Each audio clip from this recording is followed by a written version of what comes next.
Everybody, welcome back to the Insiders Lounge. Today we have another episode. We're back in the regular studio, and Chris is joining me today. So first of all, Chris, thank you for coming on, and feel free to introduce yourself.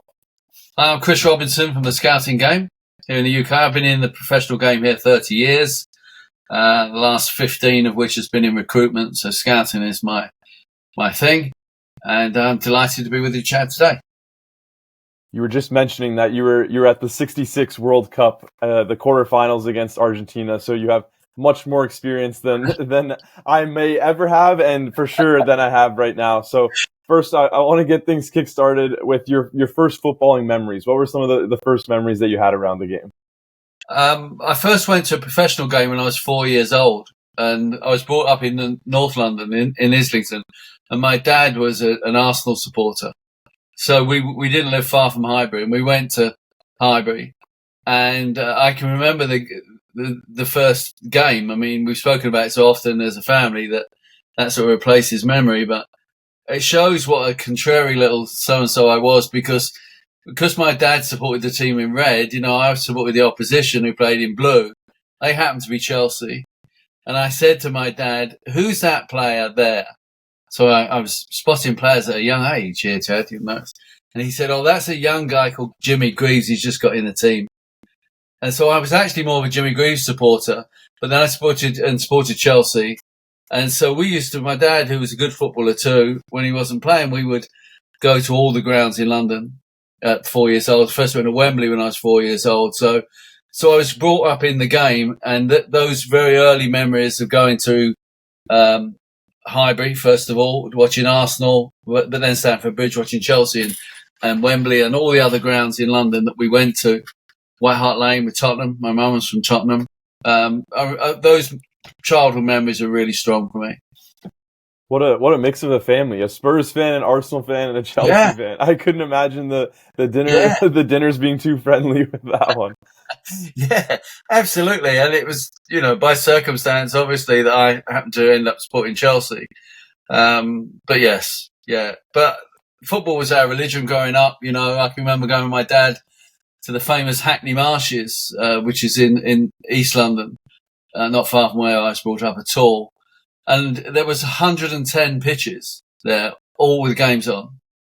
And I can remember being a kid standing in the middle on a Sunday morning with my dad, and everywhere, as far as you could see, was football. And to me, that was just heaven. I was there. That was such an impact on me. And the football was very variable in standard, but it was always entertaining. But just 110 pitches all being played on. Incredible. Yeah, great. Yeah, that I couldn't imagine that scene. I wanted to first get into your playing career. Do you mind sort of taking us through your youth career and then going into the more senior side of things to get to know a little bit more about Chris from a playing side? Yeah, sure. I played school football. There wasn't much club football when I was growing up. It was mostly, you were scouted by playing for schools and districts and things like that, and then on from there. So it was school based, very different to today in the UK. And so I played for my school. I played for the district, and when we moved out of London to Essex, and I had a couple of trials, but I didn't make it as a pro footballer. So it was when I was a little bit older, I was sort of 18, that I really began to learn the game. I didn't have any coaching until I was 18. When I was up in Sheffield, and I started playing non-league up there. I played a bit of non-league in Essex, in Averley, when I was 16. So I started playing non-league. Went up to Sheffield when I was 18. So if you can imagine, my London accent was a lot stronger then, and I had hair down on my shoulders. Hard to imagine, I know. Black hair, even harder to imagine. And so I had this Cockney accent and long hair, and I was playing non-league football in Yorkshire and getting kicked all over Yorkshire by big centre-halves because I was a striker. But I loved it. I loved the football, and I've always loved non-league ever since. So then going on and working, playing non-league, at a decent level, but nothing outrageous. I had to earn a living, so that had to come first because I had, for long I had the start of a big family.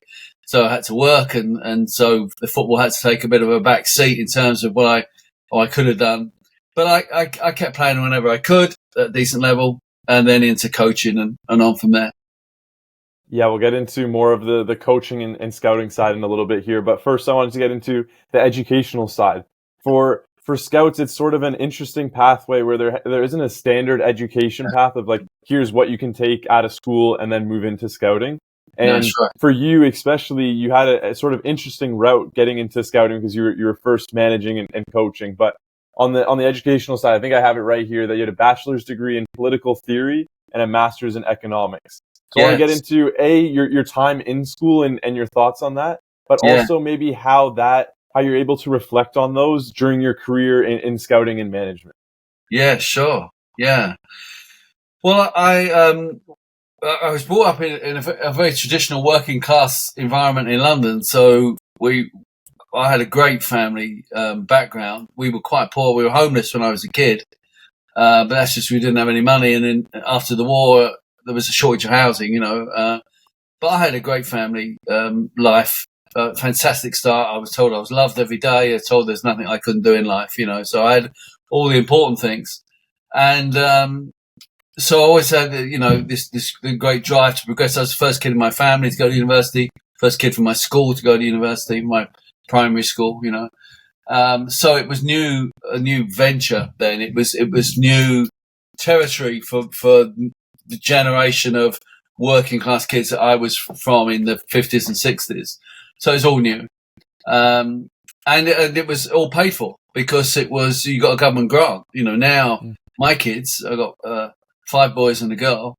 There were student loans, or most of them have. To go to university. Well, back in my day, there were a lot fewer people who went to university, but you could get grants. And so, because my parents could never have afforded to contribute anything financially. So that was important. But I went up to Sheffield to do my first degree, and that's when I really began to play good level university football. That's when I began to get coaching, and I began to find my way, and then, was invited in to play semi-pro football, which was important to me because I could earn some money when I was a student, so that's really important parts of my path. Then I was working on the docks with my dad in London, which was an education in itself. But then I did my master's at the LSE whilst working full time in the docks, which was, I don't know how I did that. And I played for the university, captained the university, was coaching the university by that stage. So I was really getting into it, into the whole coaching side as well as playing, which I loved. And so I did my coaching qualifications, and then when I was in my 30s, started coaching. My first paid coaching job was working for Bobby Charlton, now the late Sir Bobby Charlton. He had a big soccer school set up, huge, around the world, international thing. And I started just doing some coaching on courses, and I ended up working for Bobby for 3 years in the UK and Saudi Arabia, and learnt a lot of coaching, and managed to play in the same team as him twice as well, which was a great experience, wonderful player. Not a great coach, well, because it was also instinctive to him, but a great player. He was someone who was genuinely two-footed. He couldn't tell you which was his stronger foot. And that is very rare, isn't it, Chad, to find someone who is that two-footed. He could, there was no difference to him from one foot to the other. So extraordinary. And his demonstrations when he was coaching were fantastic, because he could do everything. But he just wasn't a great coach because it was all sort of natural to him. Whereas his brother, Jack, was a great coach, was a really good coach. And I managed to get some time with him, and he was really a very insightful coach and manager. So I got going in coaching, then went into non-league management, and then full-time management with Cheltenham Town and others. And so that was my pathway. And a lot of people do go that traditional route, or that was the traditional route of experience in the game, playing, coaching, managing, and then getting into scouting one way or another. Nowadays, and I'm head of local recruitment at Southampton Football Club, as well as running the business. I've got about 20 odd scouts who are in my team, and some have come that sort of traditional route through just being involved in football, and one way or another, players, coaches, managers locally. But some others have come, the younger generation have come up with sports science degrees, and the explosion of that opportunity realm in academic life because there wasn't sports science courses when I was going to university, so it wasn't an option. One of my sons, my youngest son, has done his degree was at Southampton University in football studies. I would love that, and I'd love to do it now. But that wasn't an option back in the day. So you've got all this now generation of bright young people coming out who are very comfortable with data. Call them the football manager generation because they've grown up playing, the online games. And so a lot of the data systems that we use in professional clubs are very, very similar. So there's a familiarity with data, familiarity with lots of different players, but not perhaps the years of experience in the game. So it's a bit of a balancing act. It can be good and can work, but it's a definite shift that I've noticed over the years. So I wanted to get into, obviously you mentioned kind of how your playing career turned into your coaching career. So can we kind of go through some of the places you spent time at, managed at, maybe the differences between the levels, and then we'll get into more of the scouting and recruitment side. Yeah, sure. I've been coaching for Bobby Charlton in Saudi, and I came back from Saudi, and I thought, well, I really want to make my way as a manager. That's what I wanted to be. I knew that. But because I hadn't played professional football, I thought the route for me has got to be non-league football, which is, as you know, Chad, very well developed, a big structure, a big pyramid, as we call it, in the UK and in England particularly. And that's what I played in, and that's what I was familiar with. So it seemed sensible to get managing. By that time, I was living in the Midlands in England, and my first job was at a club called Willenhall Town in the Midlands. And it's just outside Wolverhampton, and it's a really interesting area because every little town in this bigger urban sprawl of the West Midlands, every little town has a non-league club. You literally a couple of miles and there's another little non-league ground, fantastic football area. And I loved it there, although they have a very strong accent, which is called a black country accent. It was black country because of all the industrialization there was there historically. And so all of the pollution and so on, making all the buildings black. But they have a very strong accent. So it took me a good 6 months before I could understand what anybody was saying to me.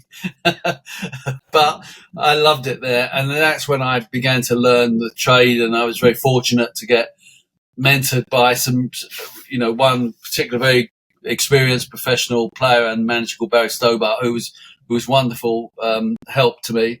So I got the advantage of having good people around me and learning from. And I just went up the leagues, really. We did very well there. And then I got offered a job at a couple of leagues higher up at Atherstone United, who were a small club but playing in the big league just below the National League.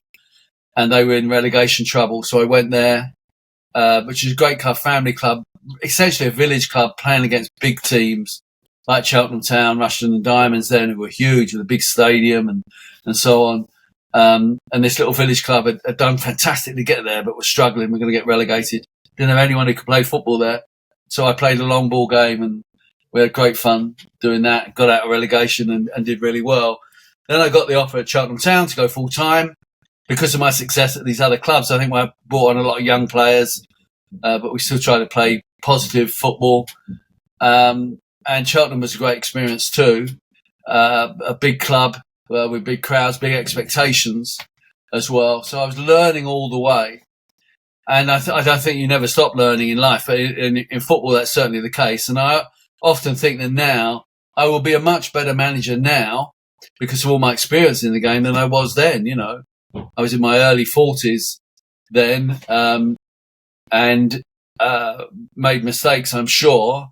But we did well. I had to rebuild the team, although it had been successful for a variety of reasons. We made a lot of money for the club, and got the promotions that we wanted, and I got the sack after being really successful. So that was a massive learning curve about management.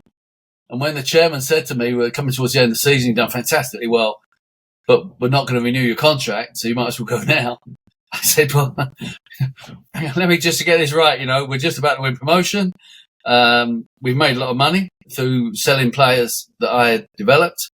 We had a great cup run on TV and everything, and all that went well. I haven't hit anybody or slept with anybody's wife or anything, so why am I going? And he said, well, it's really difficult to explain. And so I never got an explanation, really. But I think some of the directors I'd fallen out with because I made it clear right from the beginning that if they wanted me as the manager, then I'm always happy to listen to their opinion, but I would choose the team. And bizarre as it may sound, that there were others, they weren't happy. Some of them weren't happy with that. They think I should listen to them. And they were amateurs and I was a professional, and I'd always listen to someone's opinion as I did the supporters and have conversations, but it was just crazy. And I take the pay cut to go full time in football at that point because the money's rubbish down in the lower leagues, You got all the insecurity, but you don't have Jose Mourinho's payoff, when you go, sort of thing. So it was a crazy world. So, and I had a big family, so I decided I'd get out of football for a while, went and did other things successfully. But I always kept involved in management and wanted to go back in coaching and so on. And then I really decided after the management experiences of those years, I always enjoyed when I was a manager looking for talent. I'd have to go out and do a lot of my own scouting, or I always wanted to have the last eyes on a player before we decided to sign them or whatever. And I really enjoyed that. And I enjoyed finding young talent as well, bringing them in whichever club I was at. So I thought, well, I'd really like to get into scouting. It's the last area of football to be professionalised. Still has a lot of very amateur attitudes, but I could see that it was picking up pace to get professionalised. The game was changing. I did a course through the League Managers Association on using data, performance data, because I didn't want to get left behind by all these bright young sports science graduates coming out, I knew I had the experience in the game, but I wanted to be comfortable with using the data. So I worked at it. And I guess that all those things tie together for me because I was taught as a kid to work. If you work for something, you can do it. And there's nothing you can't do if you're ready to work. So still, when I was coming out of management thinking, I want to be a scout, my first reaction is, how can I work? What do I work at? What do I read? What do I learn? And so I did the course and went on from there. Started scouting. I was still doing some coaching at Portsmouth and then scouting at Portsmouth. And then I'd been a Chelsea fan all these years. I got to know the Chelsea people in the academy when I was working for an international sports charity and taking football right around the world, some of the poorest countries in the world. And I had a partnership. I developed a partnership with Chelsea. And so I got to know them and they said, look, you're a big Chelsea fan, your background in the game, professional game. Do you fancy coming and scouting for us? So I said, yes, it's great. Club I supported since I was 4 years old. So I went to Chelsea and I've had 12 years at Chelsea up till last November in the academy, in the recruitment team, doing a whole range of scouting from grassroots to scouting other academies, managing the teams, coordinating, bringing in new ways of recruiting and what have you. So I was head of integration recruitment in probably the best academy in the world. So again, great experience to work with great people. So it's been a great journey for me in football. It's been a privilege, certainly the last, whatever it is, 15 years or more to be full-time in recruitment in football is a joy because, I get to pay to watch football games at the end of the day. How about that? I wanted to first dive into, I had a question for you while you were speaking there. Did you feel complete as a manager? Did you feel like that was your end goal or that is what you wanted? Or did you always sort of have that inkling of like, maybe I want the recruitment side, maybe I want something different to try and switch things up here? That's a good question. No, management was the best job I've ever had. It was the most ridiculous job I've ever had at those levels, but it was the best. It was so absorbing, 24 hours a day. It never stops as a manager. It's even at those lower levels. Because it's the only sort of management job where you put your product on display in front of what for me was a few thousand people every week. And obviously at the higher levels might be 60,000 people plus millions watching on TV. We weren't on TV that often. You're putting your product on display in front of, let's say for me, 3,000-4,000 people, most of whom think they know your job better than you do. Many of whom are very ready to tell you about it as well, very loudly. And it's managing in a goldfish bowl, Everything you do is analysed, even in a small club. There's newspaper every day. This was before really social media was really getting going. So there's a lot of it was the printed press. And that sort of exposure was remarkable. And yet you're a professional working with professionals and players, and ultimately you're answerable to amateurs, the directors, who might be the local butcher or the local builders, and they think they know football. So it was crazy because I learned as a manager, after the game, you get changed if you're in kit or whatever, and then you'd go upstairs, and I would go upstairs I had to go up to the director's lounge and sort of put in an appearance there. And it's only after I'd done that, and after I'd done the local interviews, radio and TV if it was there or whatever, the journalist, I would go upstairs to the director's lounge, and I'd have to sort of put in an appearance there, 15 minutes. We could have won and played badly. And as I walked in through the door, there were directors who were saying, "Well done, Robbo, great performance." We didn't get beat very often when I was at Cheltenham, taking that as an example. But if we drew and played really well, they would say, "What went wrong today?" And all the time I'm thinking, you have no idea what we're doing here, but you'd have to put up with that and listen to their opinions. And then you could go down. Then I could go downstairs to the players' lounge where my friends and family might be, and the players were, and with their family and what have you, and relax a little bit. But the manager's job is so compelling. If we'd won, that was great. We'd go out for a meal, my wife and friends.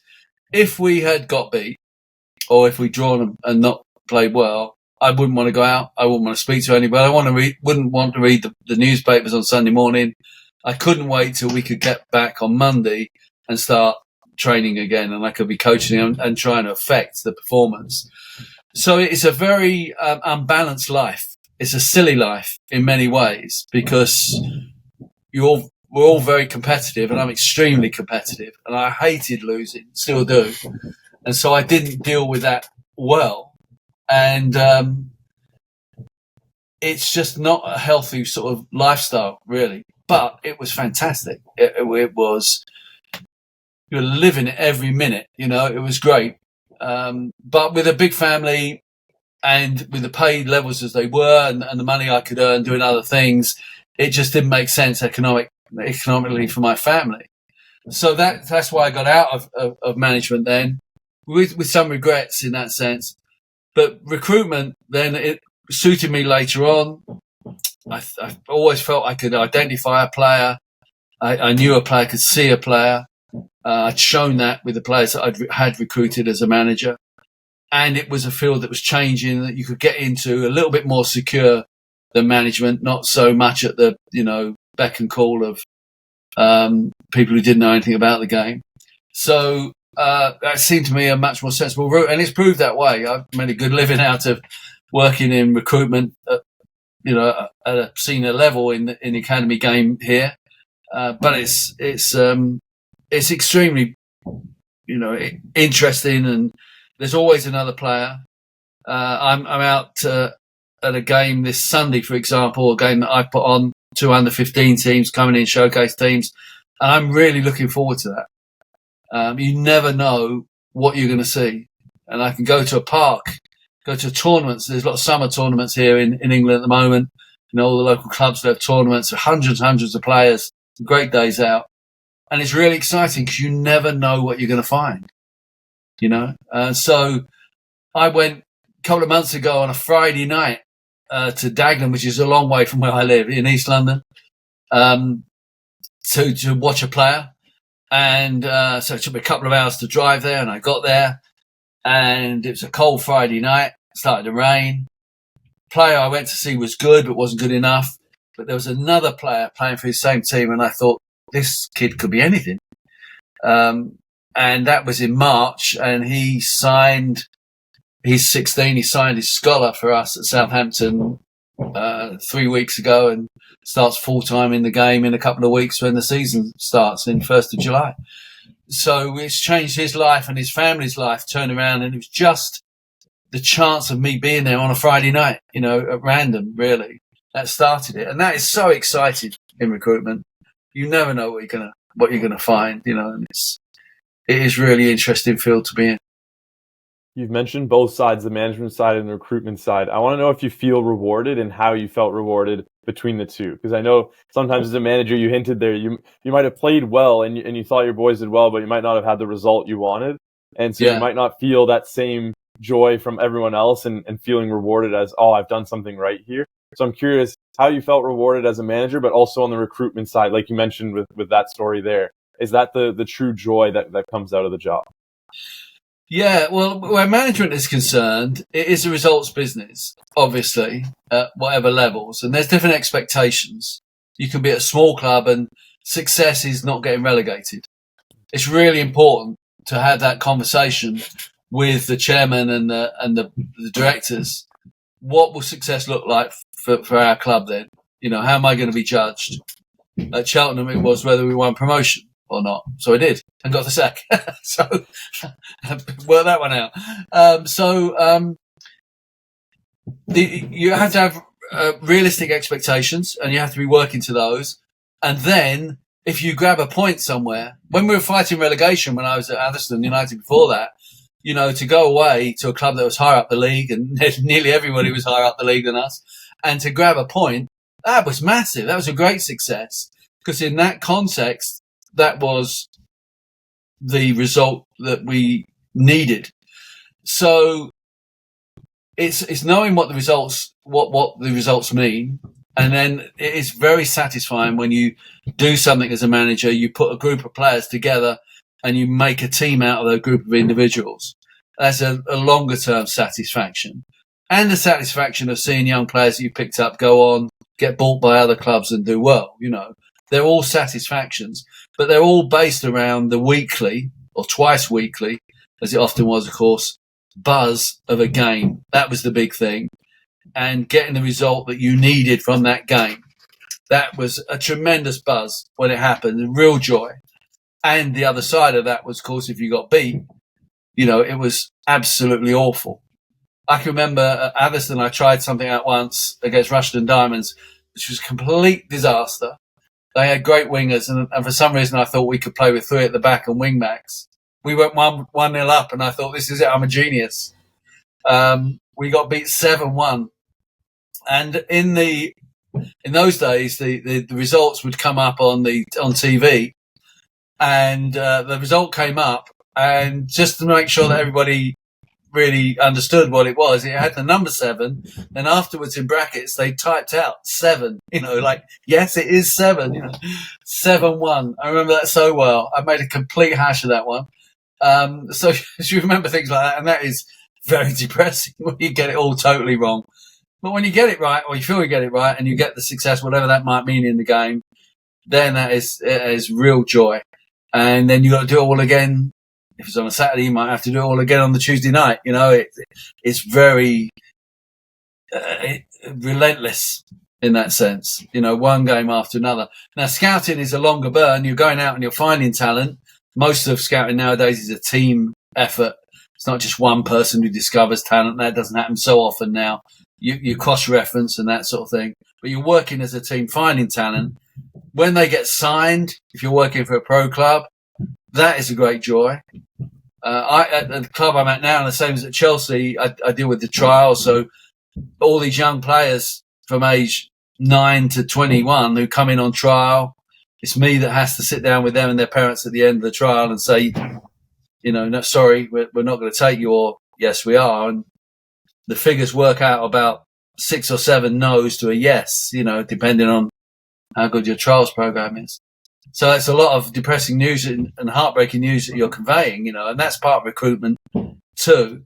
But the actual scouting process of going out, watching a game, it can be anything. And it is, as I've said, that is a great buzz.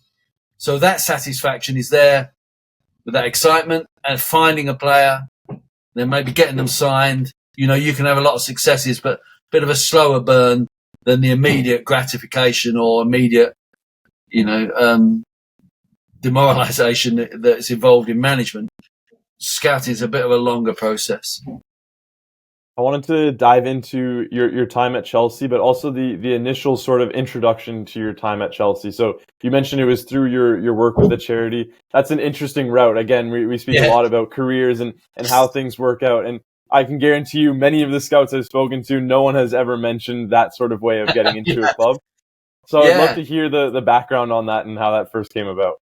Yeah, there's quite a coincidence here because I got headhunted to be the UK national director and head of football around the world for a charity, an international sports charity based in Toronto, ironically. Okay, called Right not to too Play. far from me. Yeah, Right to Play, who'd been Olympic aid. They'd grown out of the Olympic movement. And so they were North American based and they used sport as a vehicle for education and community development and so on all around the world in the poorest countries in the world. So many of the poorest countries in the world they're working in Africa, Asia, Middle East, were football cultures. But they didn't really have someone from football, from soccer.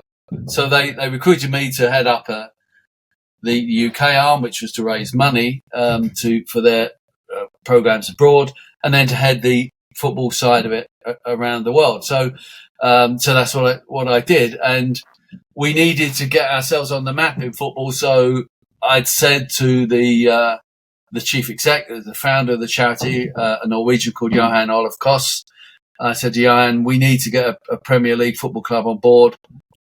He said, "Oh, who can we go to?" I said, "There's only one I want to go to."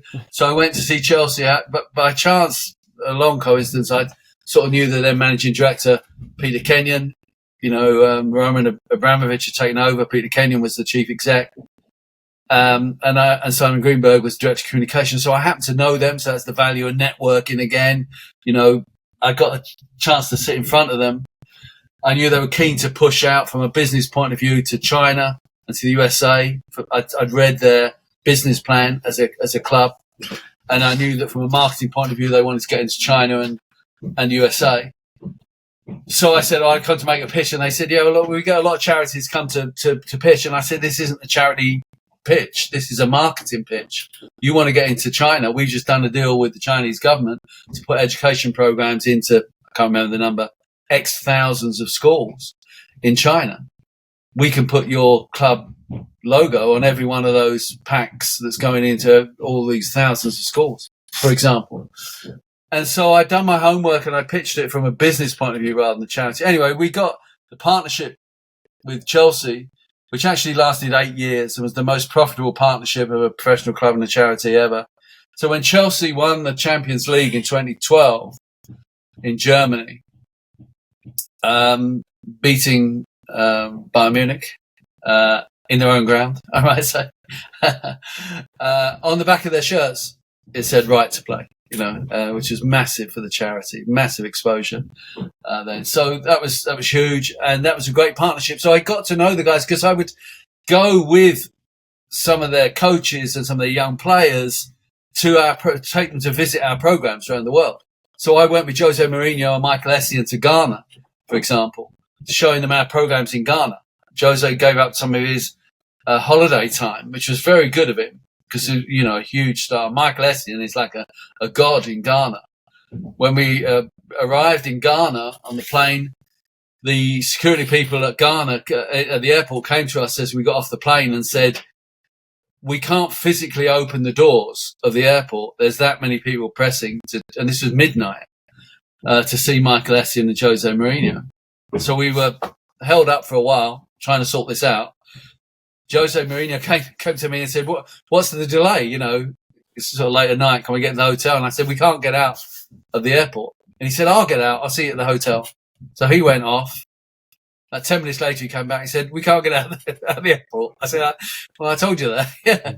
We eventually were driven out a back way of the other end of the airport across the runway and out a back gate and found our way. So I got to know a lot of the people, a lot of the academy people, particularly took a lot of young players to see our programs, to educate them as well, which was fantastic. So Ghana, obviously, as I mentioned, but Jordan and countries that they wouldn't otherwise have been to, really, and seen a side of what their professional football work could do in a positive way. So it's great education.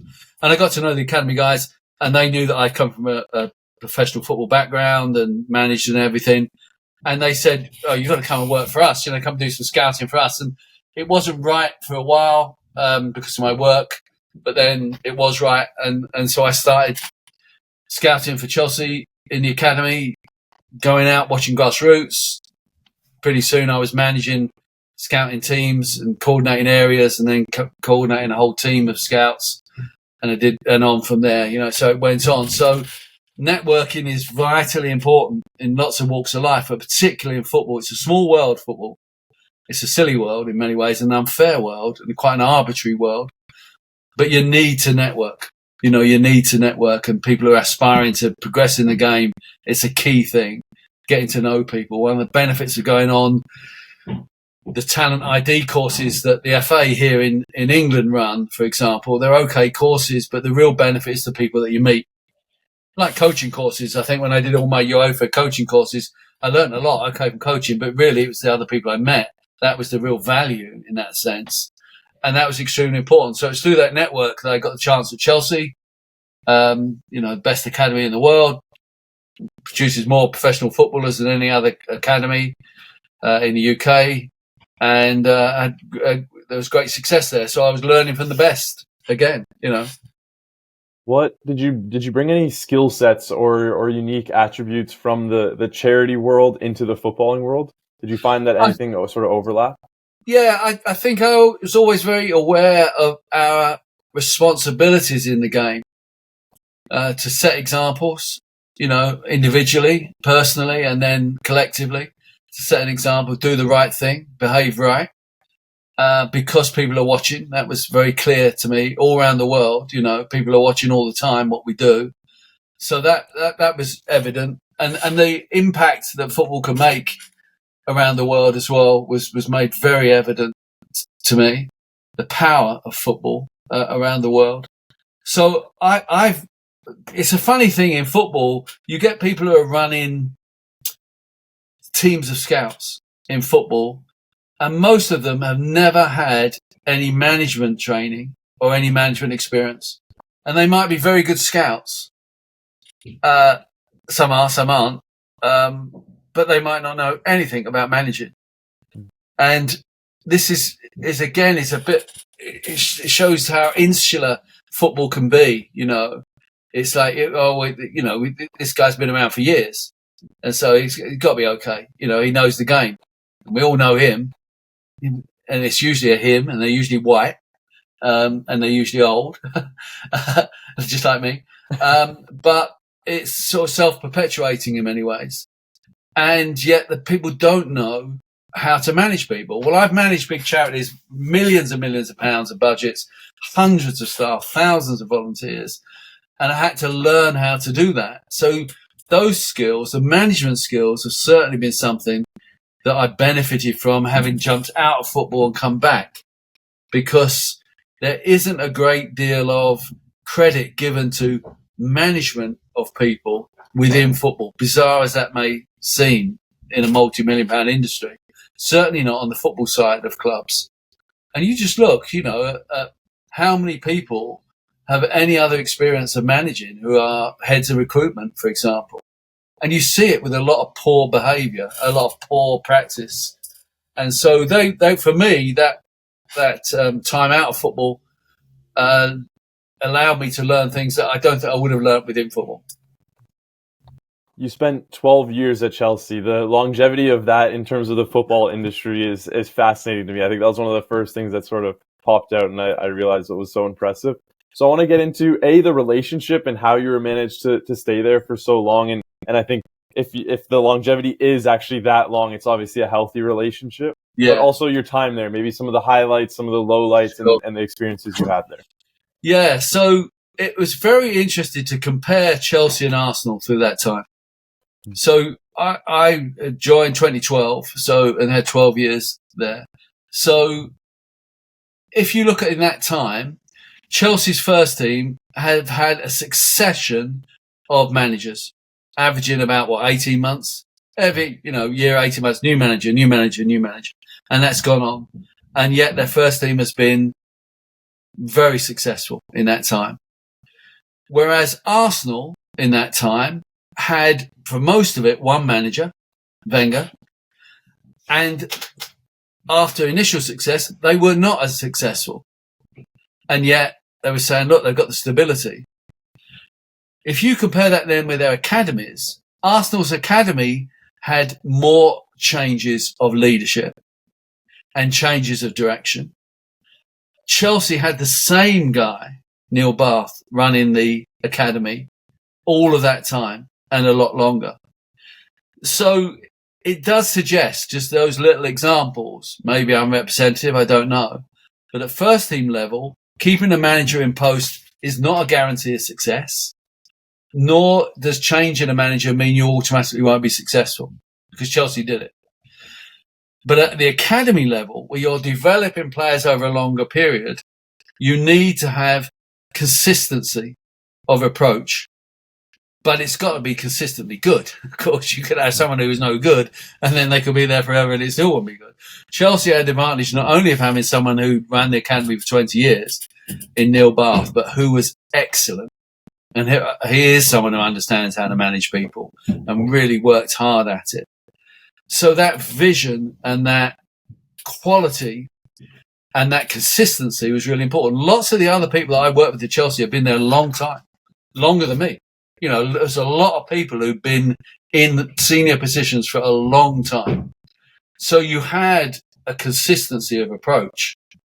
So when you get a team, an academy rather, that can win the FA Youth Cup, the under-18, Blue Ribbon, the classic youth prize, under-18, the FA Youth Cup. Chelsea won it 6 out of 8 years at one point. Now, all the players have got to be under-18, so it's not like you keep the same team for 8 years. You know, they're changing every year. So to consistently produce another generation of players, another, Ruben Loftus-Cheek, he gets too old. You bring in Reece James, you bring in Mason Mount, Callum Hudson-Odoi, Conor Gallagher. They're just an endless stream at that time there was of real top talent. Where does that come from? Neil Bath, the head of the academy, said it starts with recruitment, then it's about development, top coaching, and then it's about opportunity, games program, and going on from there. All that time that Chelsea were winning the Youth Cup year after year, won the UEFA Youth League twice, the only English club to have done that, we couldn't get a player in the first team. There was hardly anybody breaking into the first team. You know, when Jose Mourinho was there, and a lot of time for Jose, but he's never played young players. So even when Chelsea in his second spell weren't doing well, and we had players who were really flying, we could not get them into the first team. He said there wasn't the winning mentality. He would trust his older players who'd been there and done it. So you need opportunity then, and opportunity came for Chelsea when a number of things happened at once. We got sanctioned, so we couldn't sign any players. We got Frank Lampard as the manager, who was a big supporter of the academy, very close to Neil Bath and the academy management, and all of his support staff, pretty much. Jody Morris, Chris Jones, Joe Edwards, all these people, they'd all come from the academy. So they're all our guys. And suddenly you're getting Reece James and Mason Mount getting their opportunity. Now the players have got to take that opportunity, but that was a big watershed moment. So that consistency of approach, excellent recruitment, Reece, Mason, Ruben, all these boys have been there since they were 7, 8 years old. So you've got to have that consistency. Now they're 19, 20, 21.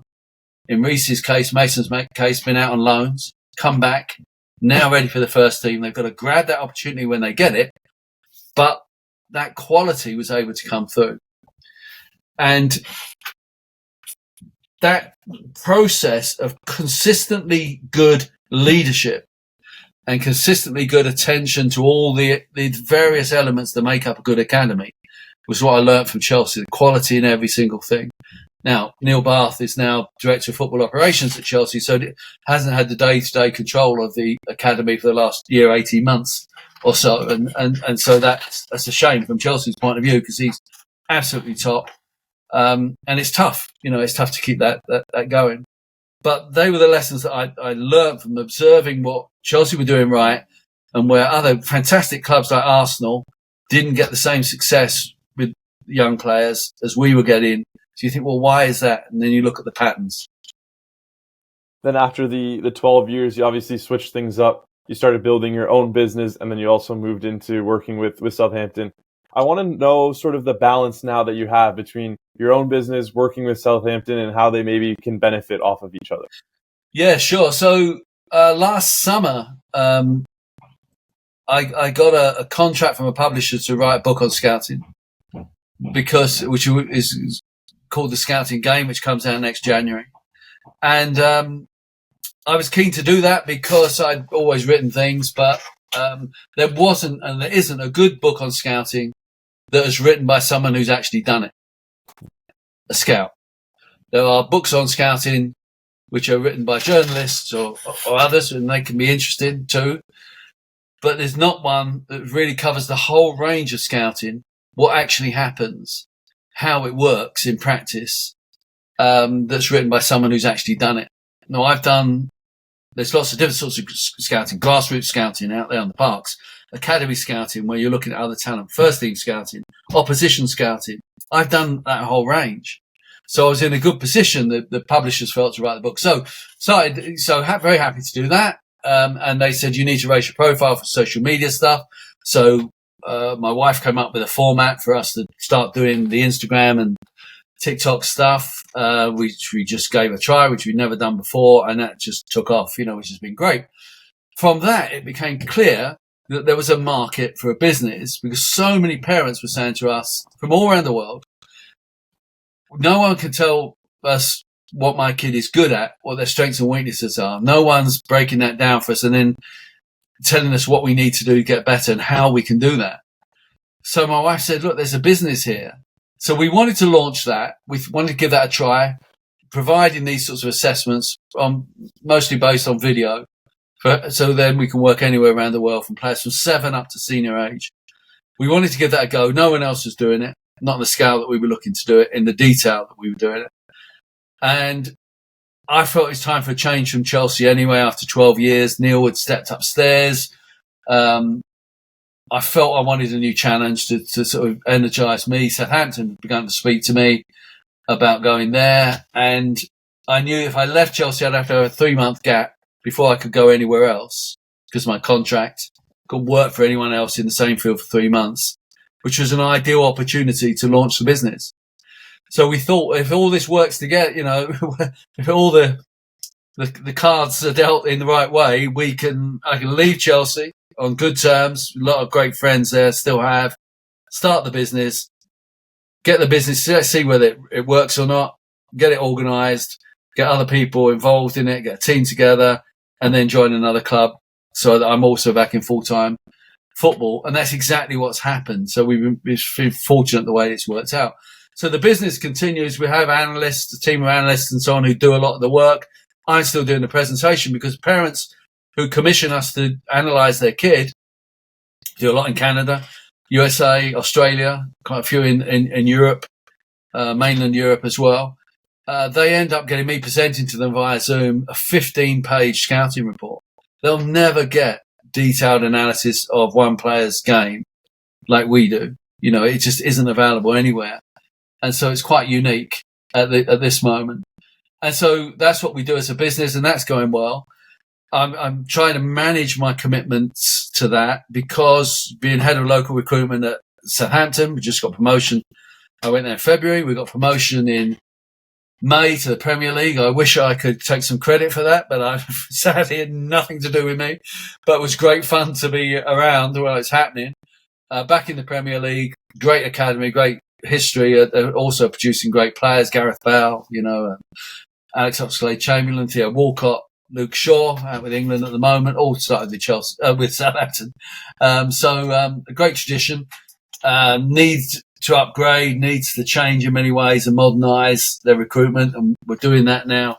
So a great challenge, full on. When, at my age, my friends who are similar ages to me are talking about retiring and reducing hours. Here am I working a full-time, very demanding job at Southampton, and Julie and I are running our own business as well. It's crazy, but it's all in football, so it doesn't feel like work in that sense, does it, when you're doing what you love? Yeah, it's a very true statement there. I can't disagree with you there. I want to know the lessons that you brought over from the footballing world in terms of scouting and recruitment that you've been able to bring now to your business. Obviously, you have a bit of a business background with the non-for-profit charity. So I want to know sort of the blend now that you've been able to bring to this new company. Yeah, I knew that from listening to parents, because that was the thing I learned all my life through, particularly in business and in the charity world. You got to listen to the people who are your customers or prospective customers. Really listen to them. And so we were doing that, and what people wanted, and I knew this from my football work in academies, they wanted clarity. A parent wants to know, not to be sold a line, or sold false hope or vagueness. They want to know, what's my kid good at? What they're not good at? How do they improve? What level are they now? So they wanted that clarity. So that's what we said we want to deliver in the business. Clarity based on judgment, So that's been really important. And that has been a driving ethos for us in getting the business going, to give parents and the kids, the players, that clarity. And so we seek to do that all the time. And that's a good lesson for me still to be applying in my work within the game, knowing that parents want to know exactly where they are. So this morning I had to release a player, and I feel the best way to do it is to be kind and compassionate, but clear why it's happening and what they need to do and so on. So these lessons have all intermingled as I've gone in and out of football, 30 years in the game, learning those lessons as a parent as well. The kids, my sons, three of them been through the professional game and academies, so I've been on the receiving end of all this as well, So all those lessons merge together. Every lesson you learn in any way should help you take the next step. I'm trying to apply them all now in football and in the business.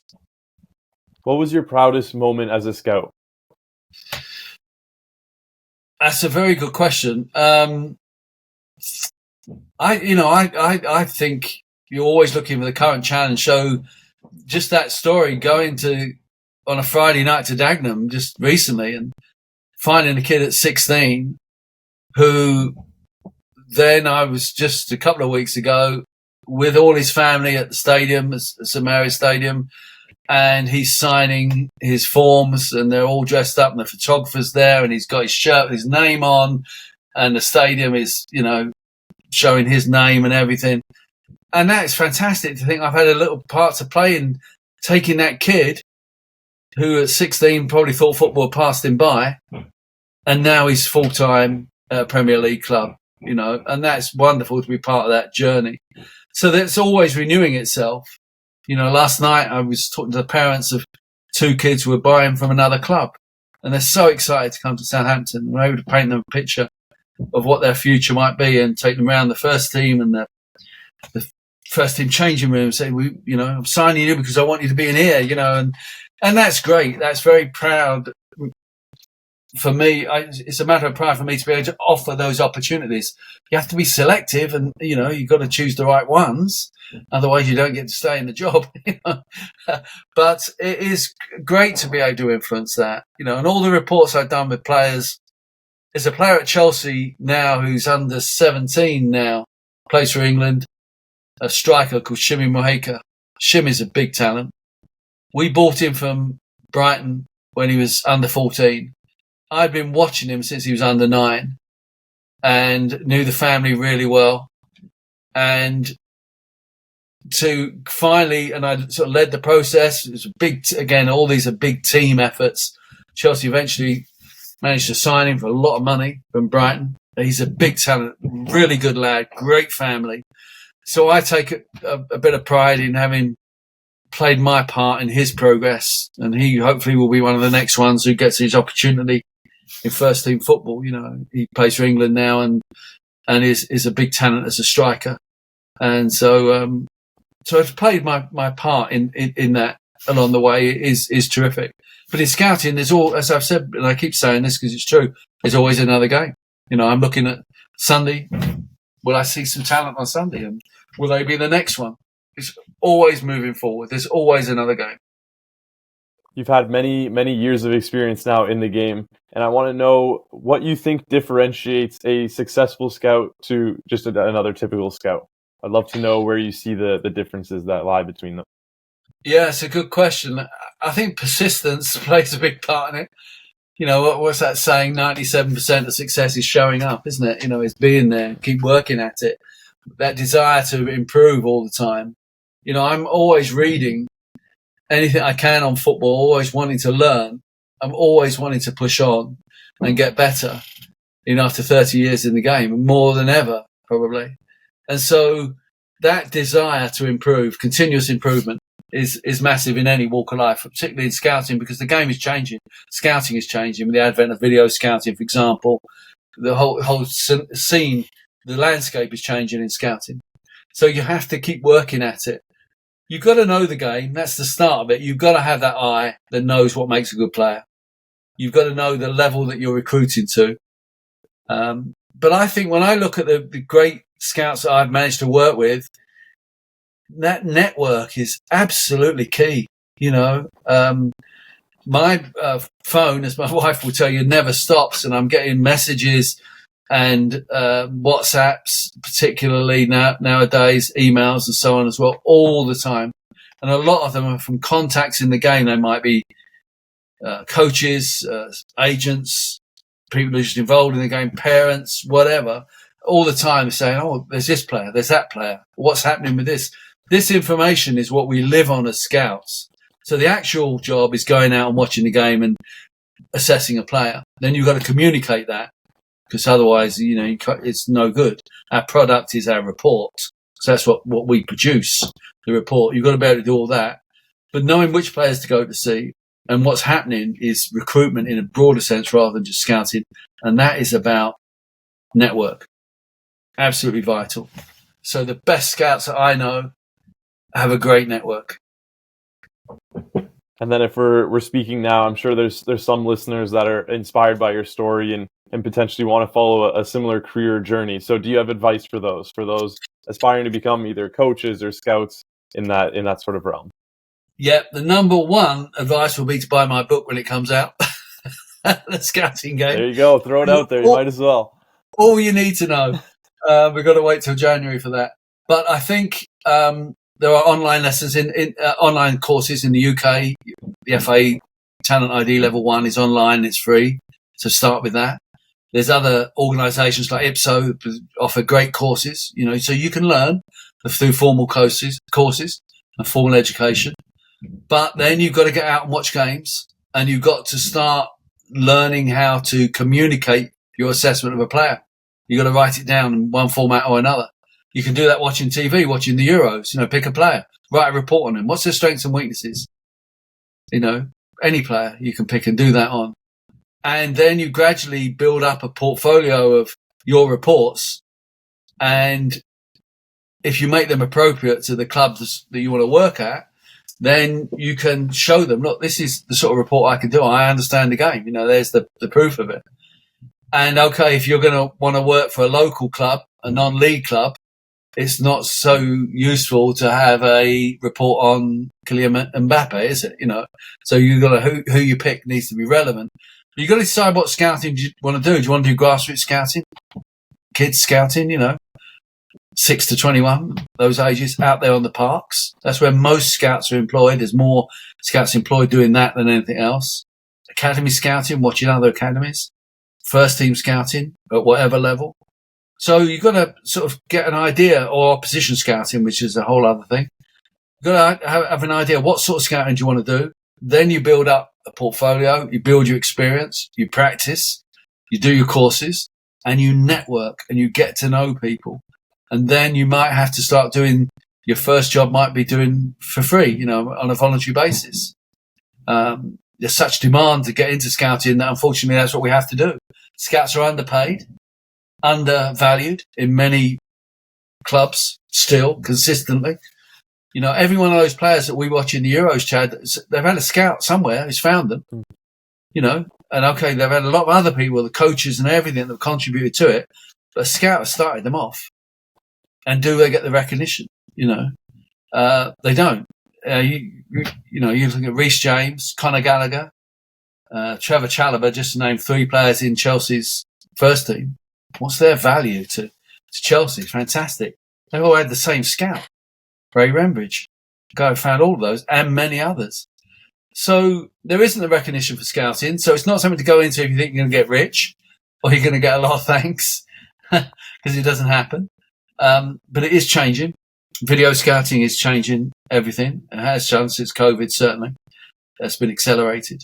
So think about what scouting you want to do and practice it and network and do some courses and work at it like you would anything else. Someone gets in touch with me and said, I really want to be a scout, and people are doing this all the time. We try and do some videos on it on our YouTube channel, the Scouting Game, or on our Insta stuff or whatever regularly, how to get into scouting. We did a webinar on it not long ago. And I said, you really want to be a scout? Yeah. Okay. So what games are you going out to watch? What sort of scout do you want to be? And, have you done any of the basic courses that are available through FA or IPSO or whatever? And they say, oh, no, maybe they don't know about it. It's not that difficult to find out, really, in nowadays. So work at it.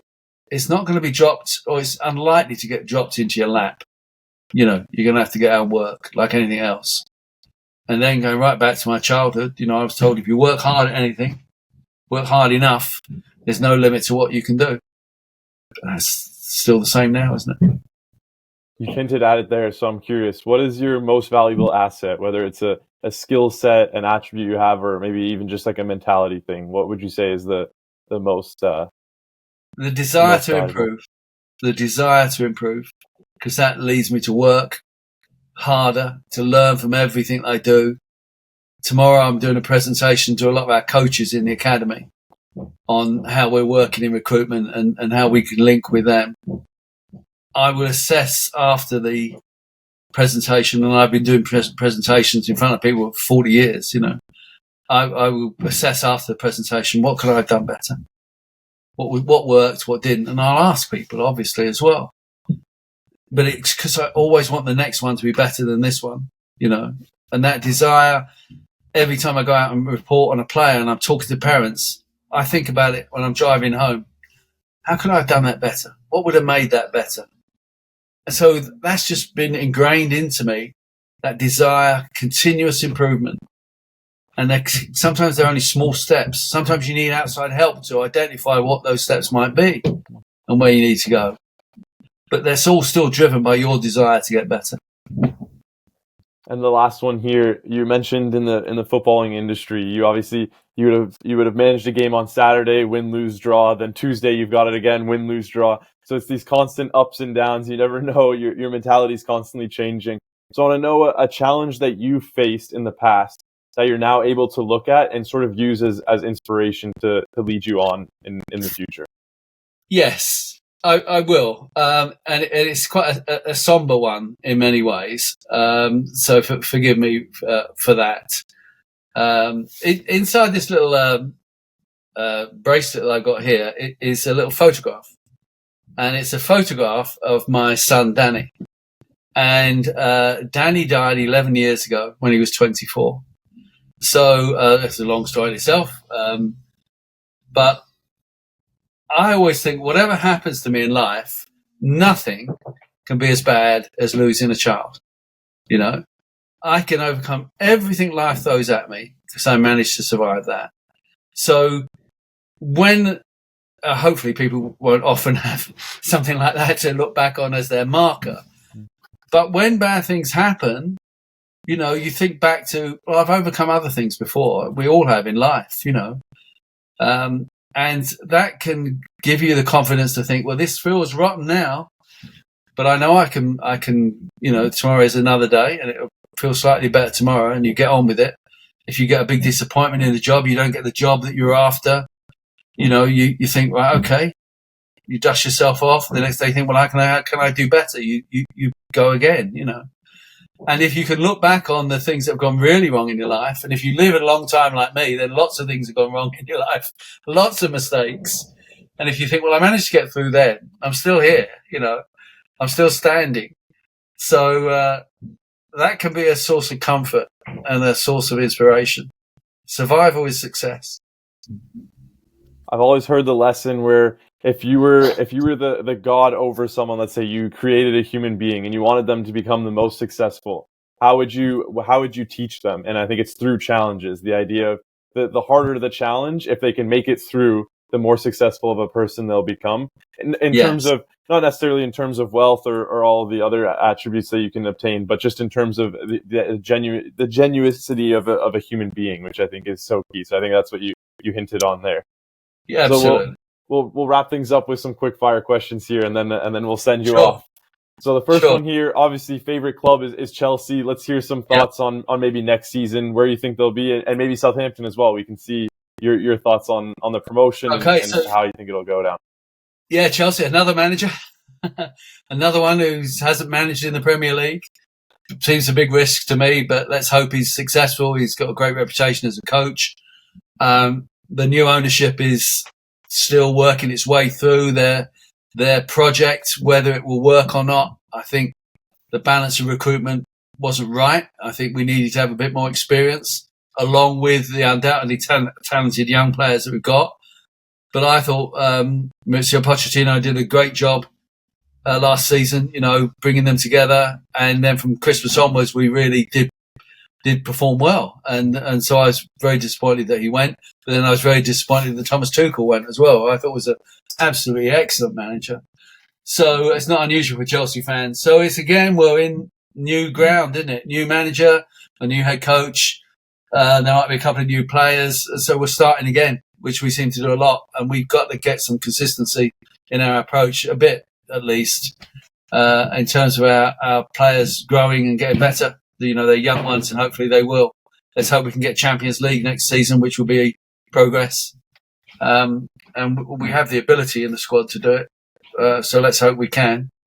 From Southampton's point of view, we bounced back in the Premier League. Massive challenge. It's a big step up, we know. Last season, the 3 promoted teams all got relegated again. So it's tough. It's going to be tough.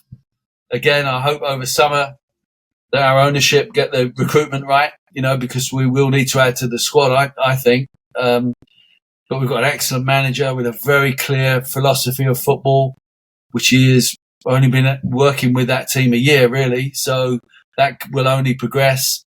And a great family club, great support, fantastic support. So there's a lot going. It's a very exciting time for us at Southampton.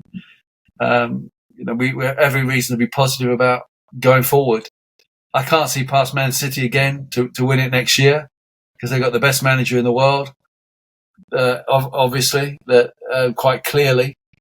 And I think they have such a strong team who are not necessarily aging really at the moment. They managed to shift players on and replace them with younger ones coming through. Fantastic model, great club, great setup. So they're going to be the ones to beat in the Premier League, I think, next year, obviously, again. So let's see. As long as we finish above Arsenal, I'll be happy. You managed to scout for your boyhood club. You've obviously you've managed and coached elsewhere as well. But I want to know one historic team that you would have loved to coach or scout for, maybe a specific year or even just another club that you haven't had the chance to yet. Yeah, that's a great question. I think, when Jose Mourinho put together Chelsea in his first spell, when we had Peter Cech, and then we had John Terry and Ricardo Carvalho, Ashley Cole, and, Michael Essien and Frank Lampard, Joe Cole, Damien Duff, Drogba, Arjen Robben, what a fantastic squad that was. And what good football they played, considering how much criticism Jose gets. We were good to watch. And my 2 youngest sons were there pretty much every home game, because we've been season ticket holders for a long time, although I personally rarely get the chance to see Chelsea, certainly now. But that was a great side, and did great things, and winning that league for us the first time, 2004, I think it was, for Jose. From a Chelsea fan's point of view, was just massive, and a great time. So it's partly all the circumstance and the context of that great year for Chelsea. That's the one that I would pick out in recent times. But I'd go further back, back in the 60s, the 1960s, under Tommy Docherty, Chelsea had great players and a great squad, and unfortunately, it sort of fell apart when they were still young and still had a lot more to do. When we had Osgood and Venables and Ronnie Harris and Johnny Hollins, all players from the past. That was a great squad, and I would love to have seen them go on and stay together. Unfortunately, the team got broken up, so that would have been a joy to have been able to take over them at the right time and see if we could have hit the heights then, which were sort of denied us really after 1970 winning and 71 winning the European Cup Winners' Cup. So they're the two Chelsea teams I will pick out. Jose's first team, and then the team at the end of the 60s and 70s at Chelsea. Do you have a favorite quote or saying, something that you live by? I have a lot. My kids, I say I've got a big family, 5 boys and a girl, and they will roll their eyes at all the dadisms that I do. But the one that I think you have to set your own standards. And so I always say, don't let other people set your standards. And so I try and get my kids to think along those lines. And I think you've got to have a picture. I was given a very strong picture of what was right and wrong when I was a kid, very clear sense of that. And you have to stick with what you know is right, and I haven't always done that in my life. No doubt about that. So I'm not being from a position of virtue here, but don't let other people set your standards, set high standards, keep to them and keep true to yourself in that way. And not always necessarily that means going along with the crowd. Sometimes you have to say, no, this is not for me. I don't agree with this, and stand up. But you have to have that moral compass, I think. So not letting other people set your standards. And the last one here, if you could sit down with one person for a meal, dead or alive, who would it be and why? Oh, that is fascinating. I could pick so many. That would be really difficult to pick the one. Sometimes what we say is you can do one like footballing related person and then just someone generally. Okay, so the football related person I think will be Jimmy Greaves. He was my first hero, greatest goal scorer I've ever seen. I did meet him when I was a kid, which is another story, but only briefly. I would love to sit and talk to him about his way of playing and because he was just a lot of the younger people won't know of him. He was just an amazing goal scorer. Absolutely a goal scoring machine, very relaxed, very calm in front of goal, pass the ball into the net, could score all sorts of goals. He was quick, he was clever, he used both feet, particularly left-footed, I think. He scored lots of goals. And I'd love to sit down with Jimmy, my first hero. Outside of football, that would be really difficult. I've followed Buddhism for a long time, so can I cheat a bit and say the Buddha? Because I would learn a lot from that, I think. No, that's great. That's really interesting.